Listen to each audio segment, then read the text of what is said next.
Welcome to Shorty SuperCoach. Today we're going to discuss all the relevant players through our midfield. I did a video like this in regards to our defenders and I think it was quite interesting.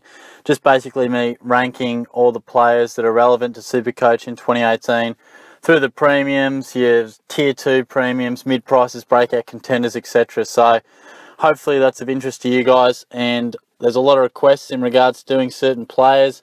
Obviously I can't get round to everyone, so hopefully this gives you a bit of an insight as to how I rank each player and where I see them fitting in terms of those top guys and even the mid-prices, how I rank them in order of relevance to SuperCoach. So this video will probably be out fairly late on the Thursday night. I've been trying to get round to doing one a day, and naturally with that sometimes you get round uploading them a little bit later. I'll have the Q&A done and dusted pretty soon too. Hopefully do that. We'll have it published probably the Friday night, I would imagine, if not the Saturday night. So look, let's get stuck into it. We're going to start with the premiums in the midfield, and often what we refer to as super premiums, all blokes who are over 600k. Now in no particular order, I'll be ranking these guys in a second, but the guys over 600k that I'll be ranking: Dangerfield, Martin, Mitchell, Ablett, Kelly, Oliver, Zorko, Crouch, Sloan, Merritt, Neal and Fife. And interestingly enough, Mitch Duncan, the only man over 600k who's not owned by more than 5% of sides, just in the 2% of sides. So basically the criteria I do for these players are either in 5% ownership or more, or just a couple of guys that I feel are relevant that might not quite be in the 5% category. But nonetheless, I will rank those 12 men from 12 to 1. And in at number 12 in relevance is Gary Ablett. Tough call, but I think it's fair enough. He's in 5% of sides, 631k. And in my opinion, we just shouldn't be going near him. He's going to miss games of footy fairly regularly through 2018, I believe. If he's fully fit, that's great. He'll score fantastic, no doubt about it. But Geelong will be looking to have him fit and firing at the business end of the season, and that will include him having some premeditated breaks, you know, not always travelling. And let's face it, his body has let him down previously. He's not the Gary Ablett of old, at least his body's not. He can still score with the best of them. We saw that last year. But I think his body, the fact that he'll definitely miss games naturally, probably with that hammy and other issues. He's had shoulder issues.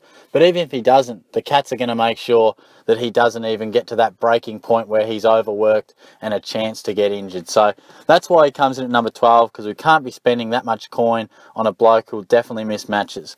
In at number 11 is Rory Sloane. 605k, averaged 110.2 last year.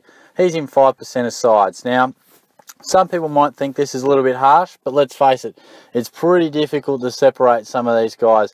These 12 players are the cream of the crop of our midfield, so it's pretty difficult, but I'm doing my best. And Sloan comes in 11, mainly because of a bit of a trust issue. I think when a guy has such of a weakness in his game, and that weakness, as we know, is that tag. We know that he can score as big as any. Last year, we saw 9 scores of more than 130, 177, 169, 168, 151. He can go big, but we know he can get shut down. 4 scores less than 75. That included 36, a 50. We saw a couple of 80s, a 77.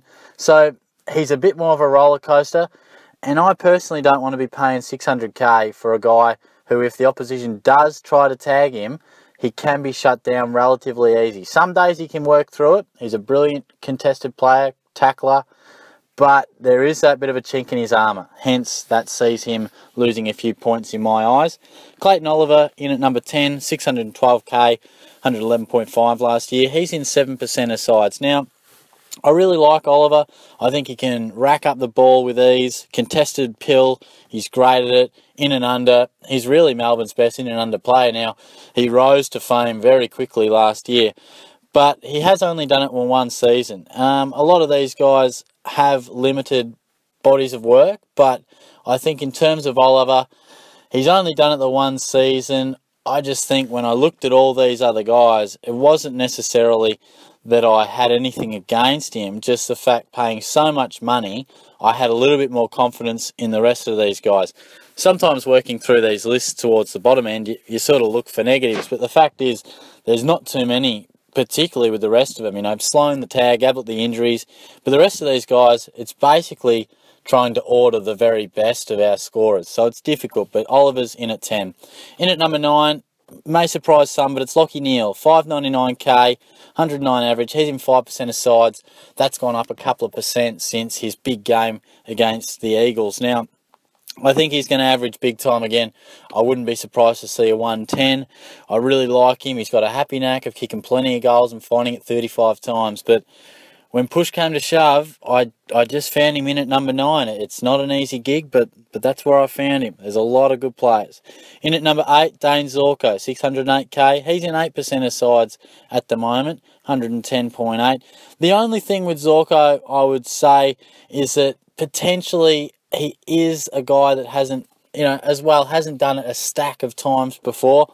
And some of these guys, you know, naturally they are building that body of work currently. While they may not have the runs on the board like a Fife, you know, they are probably in the process of building such a resume. But look, he's gone 2 seasons, 105 plus, 110.8, 109.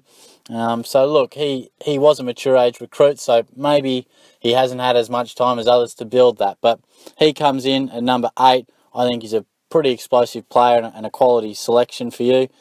7, Zach Merritt. I'm a big fan of him. 600k, 109.2. He's in 10% of sides, and I'm a big fan of him. He's just again, you sort of look at guys, and there's sort of 2 types of premiums, I feel. Those guys who impact the game, they're explosive in and under types, and don't necessarily need 35 touches because they kick a few goals. You know, we talk about those types of players where you've got your Merritts, your Crouches, your Mitchells, your Neils, who just gather the pill at will and just will easily find it 35 times, lay 5 tackles and have 7 clearances. Merritt's one of those guys. I love his left foot boot into the corridor. He's got a fantastic weighted kick, and I really like that. So he's in at number 7. In at number 6 is Matt Crouch, 608k, 110.6 last year. He's currently in 11% of sides, and he's just if you want a safe, reliable pick, he's it. Yes, he comes under that category of he doesn't have a great body of work, but I just have that extra sense of real confidence in Crouch, which gets him to number 6, in the fact that there's just something about him that seems so reliable. He's just a nice, no-frills kick, just gets the inside ball. I'm not sure he's even taggable because he's just so consistent. Maybe he doesn't hurt you as much as some. Is that why they don't tag him? I'm not sure. But look, he can accumulate it like no other. Absolute star of the game. In at number 5, and this was tough, Tom Mitchell in at number 5, might surprise a few. He's in quite a few sides at the moment, 39% of sides after averaging 118.9, 653k.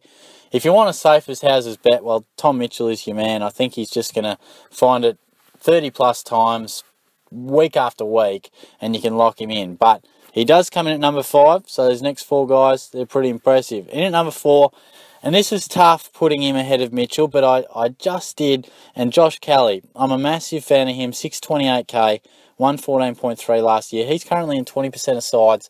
The reason I put him above was I think Mitchell is as safe as houses to get a 115 average, I think. Somewhere around that, you know, 110 to 120, he'll be there. Kelly, I feel, while maybe he's a different style of player, he doesn't rack it up in the same manner, but I think he's more damaging. I think he covers the ground better physically. He's a different type of player. I think he can kick more goals. And I just feel that 114 average last year, I feel as if there's scope to improve that. I felt Mitchell's 118.9. I reckon that's just about his max. I don't think we'll see an average better than that from Mitchell. Where Kelly, he has those weapons that could see him average around the 120 mark. He's like that type of player, the damaging style of a Martin, a Dangerfield, you know, even a Dane Beams has been in the 120s, etc. So that gets him there. I'm a big fan of Kelly. In at number 3 is Nat Fife. Now, he's a superstar. We know that. 597. That's a bargain for Fife. Obviously, last year we saw him struggle with a bit of injury and struggle with form at times, but I think that was obviously to do with the body. But when he got right late last year, he was dominant. You know, at times he was averaging in the high 90s, and a huge end of the season bumped that up to touching on 109 average. Now, he's in 50% of sides. I think he's one of the biggest locks for SuperCoach 2018. We know why he's so good. He can hurt you anywhere, in the air, on the ground. He can kick goals. He does it all. He should be a lock in your side. Now, in at number 2 is Paddy Dangerfield. Now, 749k, 136.4 average, pretty handy. 24% of sides, that could potentially drop given his current injury status. Will he play round 1? Who knows? But look, if he is fit, I still would have him number 2, just because I think, obviously Dustin Martin is number 1, if you've been tracking that one along. Martin's basically 100k cheaper.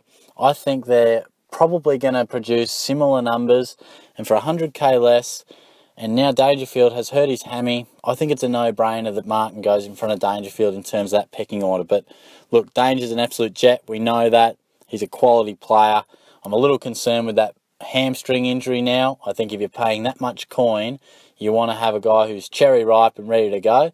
That's my only concern, but a lot of people will start him. And of course, in at number 1 is Dustin Martin. Probably produced the best individual season we've probably ever seen last year. He was outstanding. 656k, 119.3, 47% of sides own him. And look, I just think he's a man who's at his absolute peak. I don't think we'll see him play better footy than across last year and this year coming, and maybe the year after. You so often see guys have a 2 to 3 year period where they're just unstoppable.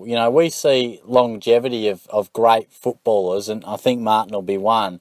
But there's always a couple of years in that longevity that are just the cream of the crop, absolute as good as you'll see.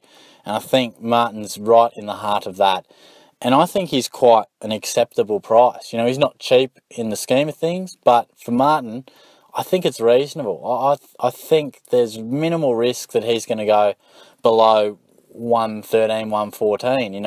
I think there's more chance of him nudging the 120 again, and you never know. He could go better. You just don't know. I mean, he's in the prime of his career. So that rounds it out. Martin, Dangerfield, Kelly. Oh, whoops, I just jumped Kelly up to number 3, but Martin, Dangerfield, Fyfe, Kelly, Mitchell, Crouch, Merritt, Zorko, Neal, Oliver, Sloan, and Ablett. That sort of defines your cream of the crop in the midfield as far as I'm concerned. So hopefully that helps you if you're weighing up your premiums. That might give you a little bit of insight as to what I'm thinking. But this next category is probably the tougher one to pick. It's your second tier mids. They're guys who are priced around your 490k to 595k, that sort of element. And they're the guys that probably maybe didn't have their best year last year, or are still building and capable of pushing up into that super premium status. So we've got names like, in no particular order again, Pendlebury, Bontempelli, Josh Kennedy, Bryce Gibbs, Joel Selwood, Adam Treloar, Seb Ross, Paddy Cripps, Luke Parker, Lockie Whitfield, Tom Rockcliffe, and Jack Stephen. Now, this was quite tough.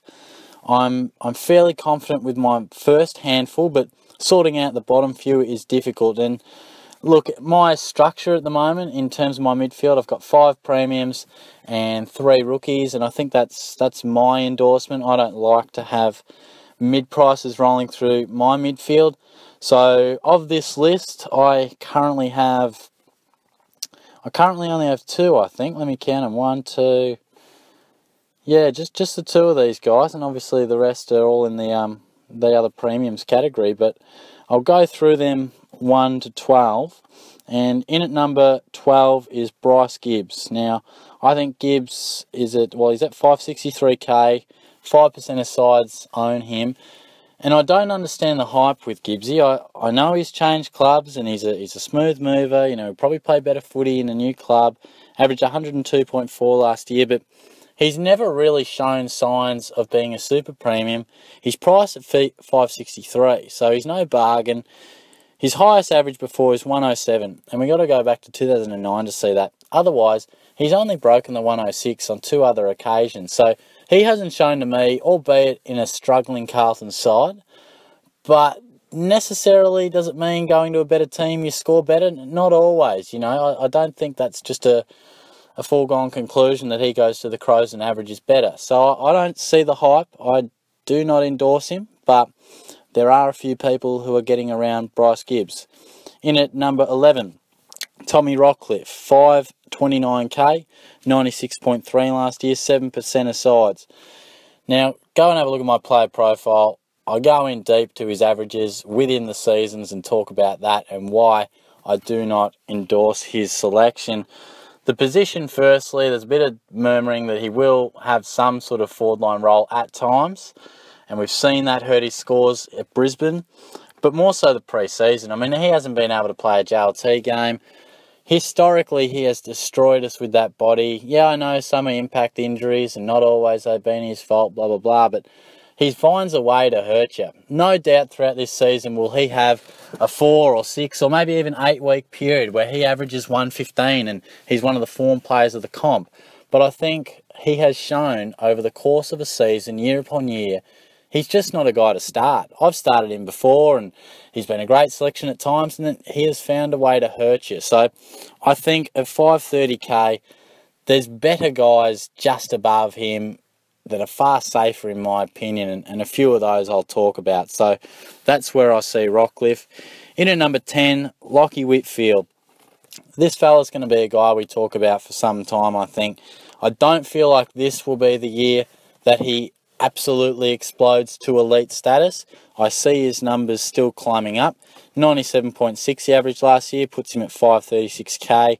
He's currently in 5% of sides as well, but I think there's still that little bit of inconsistency with Whitfield. You know, he only played the 15 games last year, but some of them were fantastic. You know, we scores of 134, 130, 117, but we also got the 68s, the 66, 74, so he still has a little bit of fluctuation. And looking at the Giants, you know, you've still got Kelly, you got Cornelio, you got Ward, you got Shield. You know, I just feel like he's still a part of the midfield, but he's not a big dog yet. So I can see him definitely breaking 3 figures and potentially 103, 104 average. You know, he's still going to have a really good season, but I don't see it translating to numbers that require him to be picked as a premium, because if you're spending that coin, you want to see a guy go up to the 108, 109. Like, he needs to be a keeper and ideally a top 12 mid. So I don't think Whitfield is quite there yet. But in at number 9, Jack Stephen. Now, obviously he's struggling with his body a little bit, so, you know, potentially he might not even be a point of discussion if he doesn't quite look the goods for round 1. But he's at 498k. Obviously averaged just a 90-odd points last year. He's only in 2% of size, but he has been talked about a fair bit. Clearly averaging 110 in what was it, 2013, I think it might have been. That is always the reference point for can he get back to that. I'm not sure he can get back to it. I see Stephen as more of a 105 type of guy, and he's shown that since. He's had your averages that are around the 104, 105 mark, and I think that's pretty much where he's at. You know, that there are a bit more of a stronger midfield at the Saints now. There's less of a reliance on Stephen. His body has hurt him a couple of times, so he already enters the season with a bit of a niggle. He copped that recently. That's why I don't have him quite up there. Obviously, he's the cheapest on this list, so he presents the most value, and I have had a few questions about him, but that's where I see Stephen. I don't think he's a great selection. I didn't think so prior to the injury, and following that, I certainly think not. So that's where I see him. In at number 8 is Luke Parker. 546k, 99.3 average, 6% of sides, and it's a definite no from me with Parker. There's just something about him that I just don't trust. Now, look, if you think he can find the form of the back end of last season, then credit to you. Last 12 rounds, he averaged 107, but he's been a bit of a roller coaster. You know, he broke out with an average of 108.5, back down to 99.3, 111.9.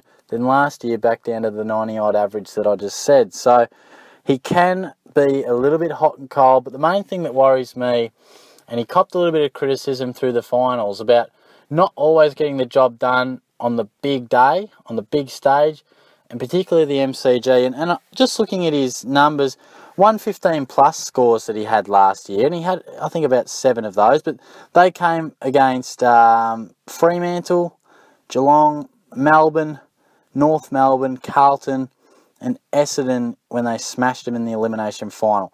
Maybe I'm clutching at straws, but there's only really one genuine team, and that was Geelong, that he really got the job done against. And I think potentially that kind of backs up the statement of, is he a big game player? I think there's a perception that he's a hard-nosed in and under mid who gets the job done week in, week out. I'm not so sure he is. I'd certainly rather his counterpart Josh Kennedy if we're sort of looking at Swans midfielders. But he is relatively popular to an extent, Luke Parker. In at number 7 is Seb Ross. And Ross and Parker I was sort of tossing and turning, but I've gone for Ross, 555k, averaged 101 last year. He's only in 2% of sides, but the main stat I want to look at is rounds 2 to 16 last year. He averaged 110.6. Obviously, back end wasn't as good. Last 7, 90.7. But I think he's a quality player. He's a smooth mover, can find it very, very easily. One of those guys who has a happy knack of just finding the ball. And I think that he's still on the upward trend. You know, you look at like, you know, someone like a Parker or a Steven, you know, maybe we've seen their best and it's a question of can they get back to it. I think Ross is still on that upward trend, upward curve. And I like that in a player. I think, you know, while I haven't found him in the top handful of Tier 2 midfielders, I think he's reasonable. And I think he's a guy who will see his numbers go up. Whether that means they go up to 103 or 110, you know, that'll be the difference between a good and bad selection, won't it? But I've got him in at number 7. So respectful rank without being a must-have. In at number 6, and this is a guy that is a tempter for me. He hurt me last year, and it's Adam Treloar. 557k, 101.4 last year. He's in 5% of sides. Now, we all know the story with Treloar. His foot skills, he's scrappy, he turns it over. He's not right for the SuperCoach scoring. Pick him in AFL Fantasy and Dream Team, rah, rah, rah. Fair enough, but there's a chance that we could look back and say, gee, 2017 was just an aberration in what has been a really good career from Treloar. You know, we saw him average 111.3, 106.8, 107.5, and then last year's 101. I just wonder whether this is a bit of a dip. You know, Collingwood didn't have a great season last year. There was troubles with their targets up forward, and, you know, the mids had no one to kick to, and it just wasn't clicking. I wouldn't be surprised if Treloar finds an average upward of 108. I really wouldn't. I don't have the guts to pick him because there is that weakness. He is a guy that his disposal efficiency I don't think is ever going to be great, but if he can just get it a little bit better, his clearance works, his tackles, they're fantastic. Those numbers are great. So I wouldn't say lock him, but don't be surprised. He offers reasonable value and has a happy knack of starting the season fairly nicely. In at number 5, we move to the top 5. Joel Selwood in at number 5, 562k, 102.2. He's in 4% of sides. Now, we've got a few experienced campaigners coming up, and sometimes it's a bit of a battle between yesterday's hero or the next generation. You know, I've just mentioned Crouch and Merritt and Neil and Kelly, sort of your next gen types, and I've got your Selwoods, your Pendleburys, your Kennedys and those types now. So it's an interesting battle weighing up between, do you go with the guys who've done it before but just had a slight drop off, or do you go with the guys who maybe they're building their fantastic longevity of scoring as we speak? So it's interesting. But look, I personally think Joel Selwood can be a good selection without being great. I think his 110 days are over, but that's not to say he couldn't find himself between 106, 109 sort of deal. He's nearly 30. I just think the game style he's played throughout his career and his body, it's copped a hammering. There's no doubt about it. Copped an absolute battering. And at some stage, that style of footy can catch up with you. And I just wonder if it's going to be this season. And I think when you're forking out 560k, I don't want that question mark in my head. I had him in my team at certain stages this pre-season because I think he'll benefit from the arrival of Ablett. I think Selwood will be the main man through that midfield. Gaz and Paddy will rotate forward. Selwood will just, you know, be fantastic through that middle. And we saw in the JLT, you know, 12 clearances against the Bombers, plenty of contested ball. He can still do it. He doesn't have the foot skills of some of the other elite players, which is a somewhat concern, but, you know, his blueprint is in and under, dish out the handball, tackle hard, be hard. So I like that, but that's my main concern, and probably only concern, is that body. Could it catch up with him quickly? And the head knocks is also just something you've got to be a little bit worried. He tends to always cop one knock a year, and if that happens in the first 5 minutes and you cop a 6, or it happens in the last 5 minutes and he still scores 110, can come down to a bit of luck. I'd hate to have him when he gets knocked out in the first 10 minutes. Let's hope he doesn't. But it does suggest, when you look back, that he often cops knocks, and he does cop a concussion fairly easy these days. So let's hope not, but it's something you've got to take into account. Nonetheless, let's move into number 4, and it's Scott Pendlebury. He's priced at 586k, 106.7. He's in 5% aside. So we've seen a bit of talk about him moving to the back line. Will that happen? Will that not? He's not going to move to the back line, but he may start off a half-back flank more often than maybe he has in the past. Should we be too concerned? Not too concerned, but what I'm more worried about is a bit like Selwood, a bit like Josh Kennedy, who I mentioned in a minute. They're probably past their peak, and therefore what you're asking them to do is return to their best rather than build to their best. And I think that's a discussion that's interesting.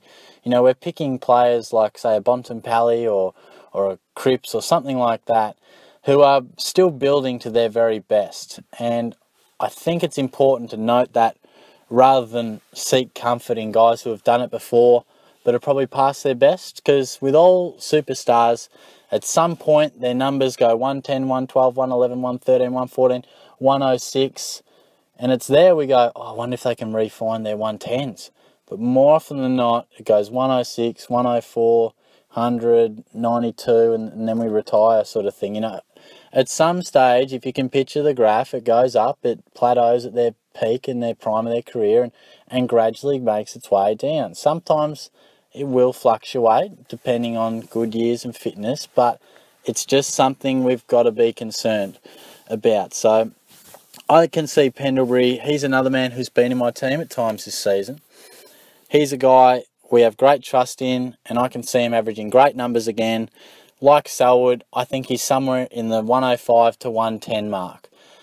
Will that be enough? Does he have enough upside? I think his days of averaging, you know, around that 115 mark are gone. Is it enough for you to say, well, look, I'm prepared to risk him slightly plateauing, but I believe he can get to 110 and offer me value? That'll be the debate. So it'll be interesting to look back on. In at number 3, Josh Kennedy. Again, I've got these 3 guys who are all experienced campaigners, and they can all sort of have a blanket thrown over them for the same reason. They've been fantastic warriors for us, but can they regather that best form? And suggested by the rankings, I feel like Josh Kennedy is the best man to do that. And he's a bit cheaper, 102.6. He's in 3% of sides. I really think he can get back to some top form. Interestingly enough, a lot of people think, oh, you know, all those Swans were slowed down by their poor start of the year. He actually averaged reasonable, 103.8 across the first 6 rounds. So he actually had a bit of a slowish and sluggish period, sort of 2/3 of the way through the season. His average of 103.6 was better than his overall average. So those first few rounds where the Swans were struggling, he was holding up his end of the bargain. So it's a bit of a gut feel. It's tough to split Pendlebury, Selwood and Kennedy, but I've managed to just put Kennedy on top. I don't have an absolute reason as to why. It's a bit of a gut feel. It's very tough to split them, but I've just got him on top. Again, bit of a gut feel. I just think he will slightly average a bit more. I just think he might maybe, you know, Swans in for a really good season. I think he'll lead the campaign. And the top 2, I've talked about the old campaigners. We've got a couple of young Jets who, like I said, I think they're building towards their best stuff of their careers.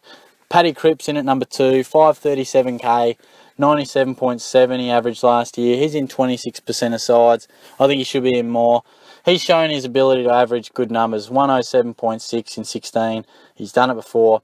If you take out his 25 against Melbourne where he got injured last year, his average goes up to 102.9. And look, we've seen him produce great numbers. He's a clearance king, a contested beast. He's cheap. I think he is Carlton's main man in that midfield. He will play forward at times, but so will all good midfielders. We see them rest forward a bit more.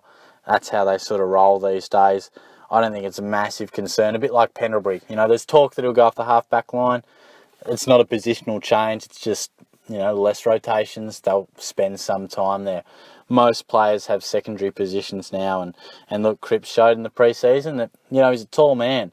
I think he's a capable player kicking a few goals. So I really like him as an option. And that leaves in at number 1, Marcus Bontempelli. 587k, 105.1 last year. He's in 12% of sides, and he's in my team. I'm a massive fan of him. He was all the rave this time last year. He'd come off a brilliant grand final, brilliant final series. A lot of people getting on board thinking, Bonk can lift it to 115. All of a sudden, a bit of a poor season, a bit of a down year. He wasn't the only Bulldog. A lot of them had that premiership hangover, as they say. But all of a sudden, he's in 12% of sides, so it's a reasonable amount. But all of a sudden, there's a bit of this, can Bont do it? Is he that superstar we all thought? And I don't think too much has changed. A bit of talk that he had a few injury concerns last year that he played through. I'm really confident. He looks absolutely on point through this pre-season. He looks really good. I think he's primed. He's in my side, has been for the majority of the pre-season. So I think he's a fantastic selection. I'm really excited by what he can do. He can go forward and kick goals. He's a smooth mover, great decision maker in traffic, and there's a reason he was so highly touted. Even last year, people thinking he could be in the top handful of players. There's no reason that same hype isn't justified now. So I think he's a great selection. I endorse him strongly.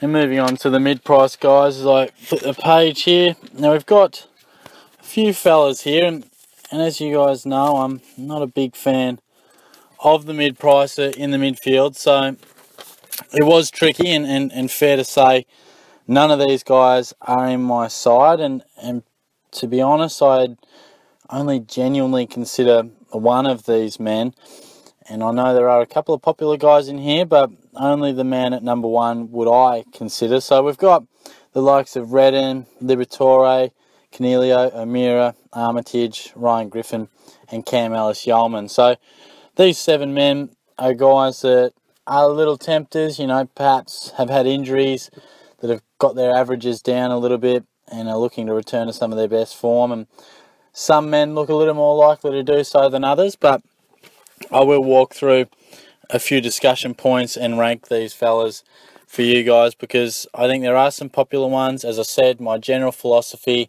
is to avoid a mid-pricer through the midfield, mainly because I think we know there are so many reliable guys in the midfield, pay the big bucks to get them. Excuse me. And I think ideally, if we can find a good mid-price in the forward line or the back line, it's a little bit more realistic for them to become a keeper, given the required averages that we look for in a player to become a keeper. But nonetheless, in at number 7, I think it's a bit of a no-brainer. Ryan Griffin. I mean, he's in doubt for round 1 with an ankle injury, and his best is long gone. I mean, once upon a time, averaged 116.3 in 2013.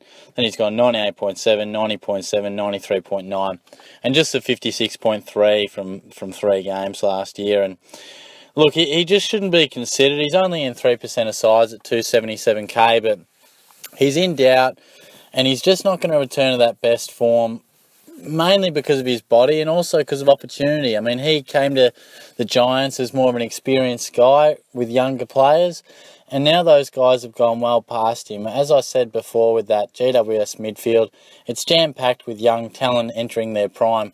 Unfortunately, Griffin's only going to be a bit player, potentially half-forward type of guy. I just don't think he's at all necessary to be considered.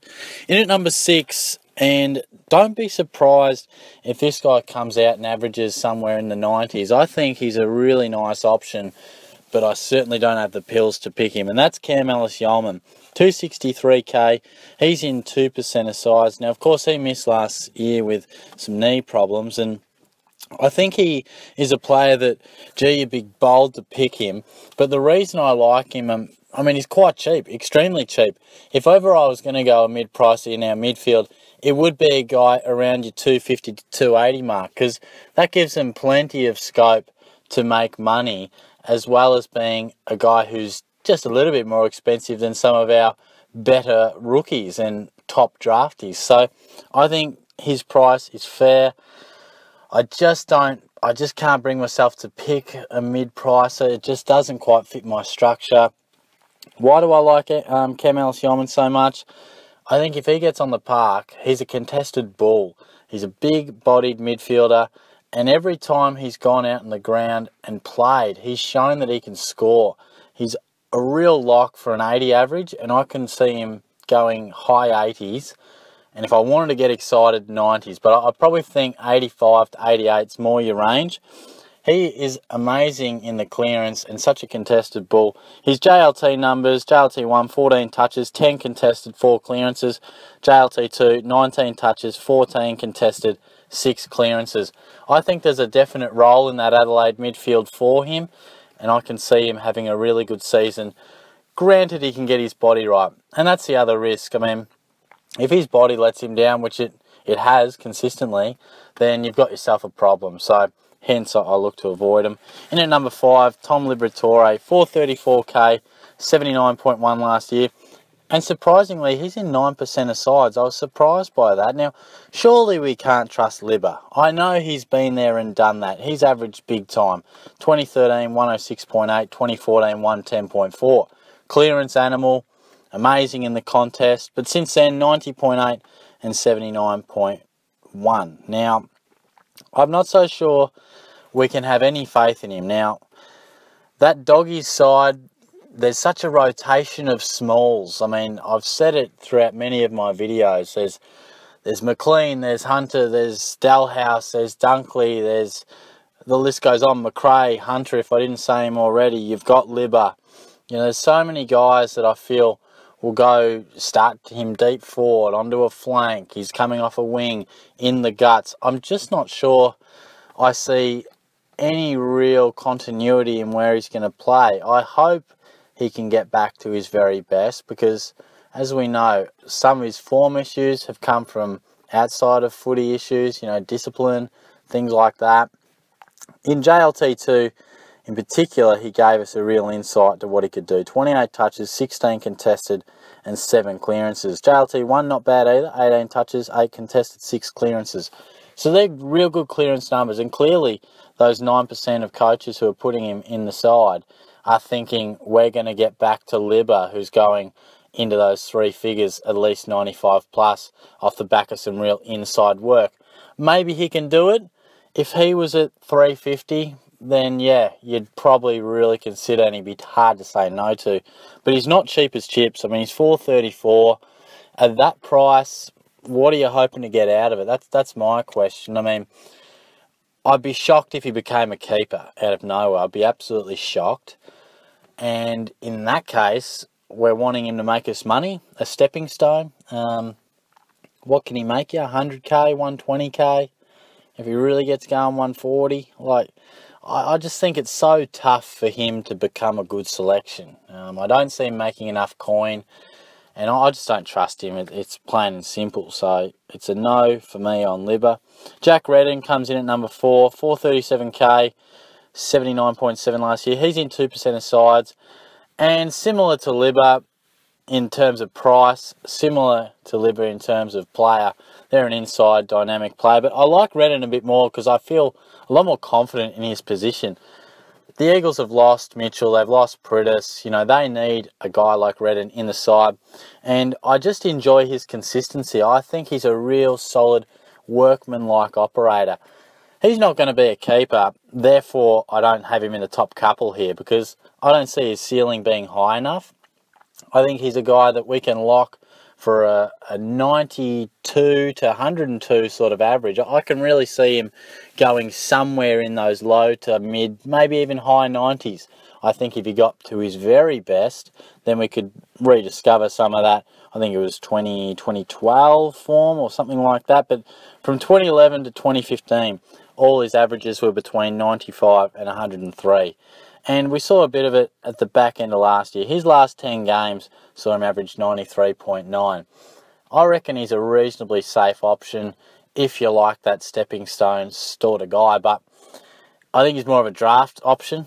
And let's face it, if you want that type of an option in your classic side, well, you've only got to scroll up 15k to a man that I'll mention in a minute, and he's your guy. So I think that's probably where it becomes plain and simple with guys like Libba and Redden.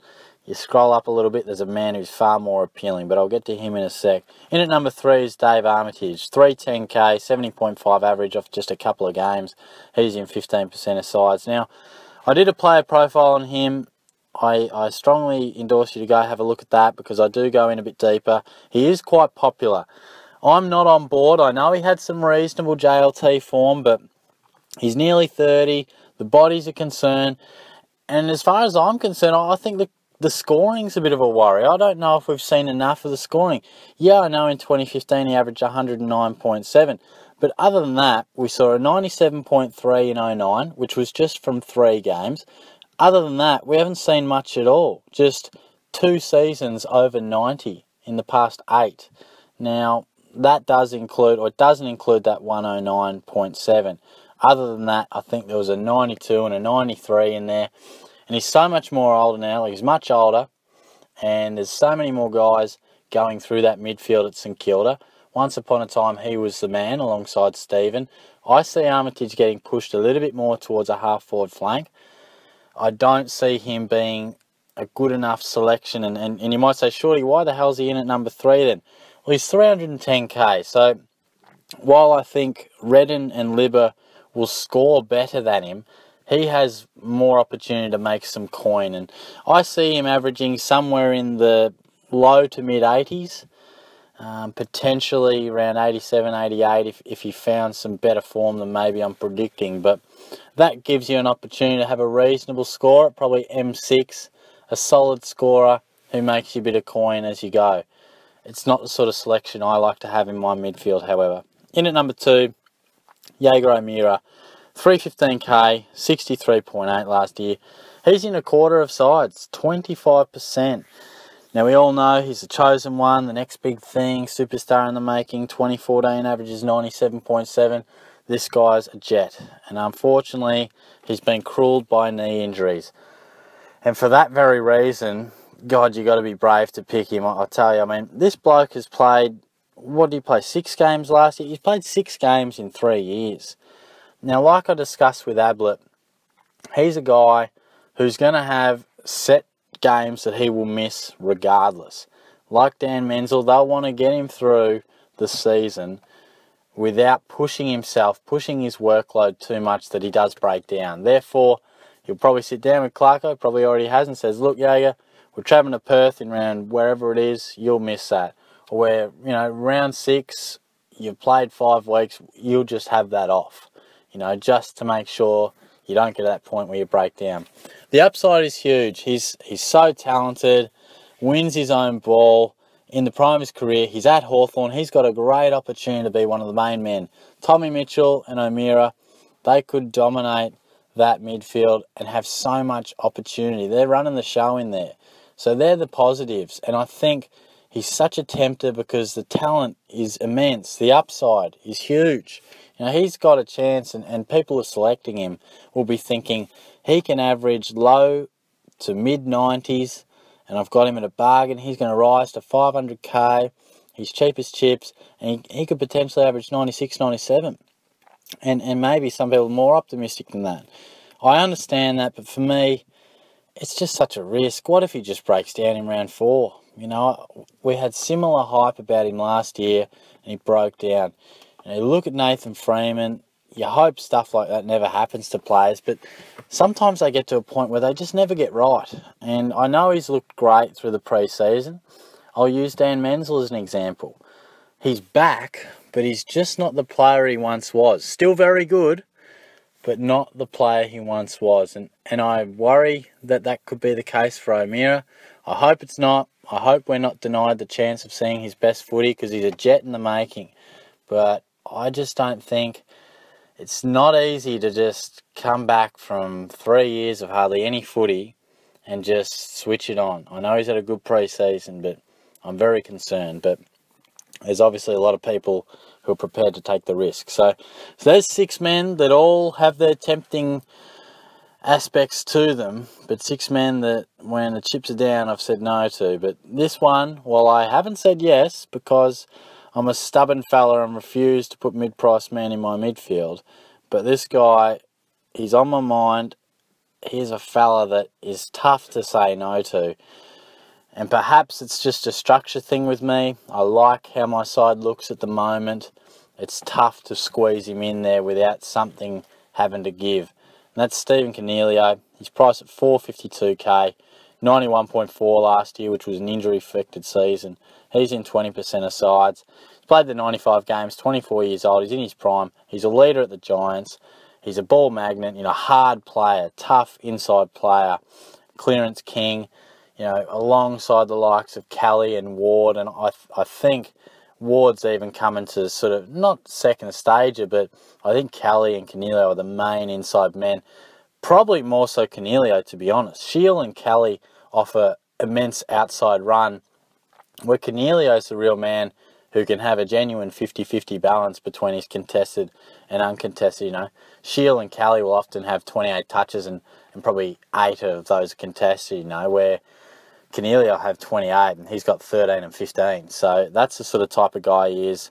As I said, if you're looking for a mid-price player, you want him at M6 or if you're bold at M5, I think this is your guy. I mean, don't muck around with Liver. Don't bother with Redden.